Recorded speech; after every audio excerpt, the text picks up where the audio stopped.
Right, okay, so we're in December now, so it'd probably be the perfect time to talk about this week's topic, which is flexibility within your approach to eating, and really looking at that kind of 80-20 principle of as long as you're doing it good, or doing it well for 80% of the time, 20% of the time, it doesn't really matter what you're doing because it's all about what we're doing on average. So I guess more specifically to this time of year, what's your take and approach, and what kind of things have you said and used with people in the past on this, and what do you use for yourself as well? I think this time more than ever is people's social calendars are full. The demands of Christmas, whether it's shopping or going out to the markets or parties, it's that's where people's heads are at.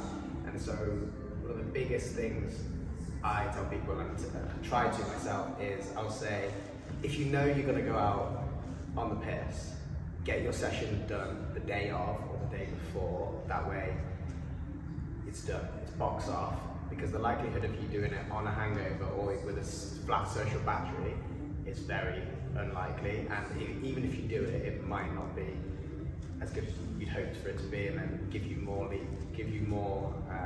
excuses not to come back the next time. So definitely get it boxed off, and then I think allowing people to actually relax and enjoy Christmas. We want people to enjoy it more than ever. We also want to enjoy it more than ever. So there's that case of just, as long as you can get it done, great. If you can't, it's not the end of the world. It's that famous saying, like, if you get a flat tire, you wouldn't get out and stab the other tires and just be like, done with it.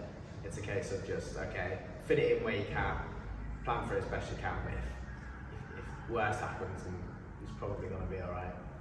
Yeah, and I think the way I wrap my head around that, and what I try to talk about often to people, is not seeing your days as 24-hour cycles, or sorry, your body doesn't see your days as 24-hour cycles. It's just bothered about what you do on average. So if on average over the festive period or any other period, if on average you're kind of a little bit worse with your eating habits, you train a little bit less and move a little bit less, your overall health and fitness probably will get worse. But if on average you kind of stay the same, so yeah, you might have a few days which might look a little bit dodgy, but you have some great days, then on average it's all going to balance out. And I mean, in theory, you could make progress, because around the festive period, you know, there's only going to be a few days here and there where you really relax. Everything else can all just be a state of balance. And yeah, you need to make sure that you relax, but then when there's an opportunity to work hard and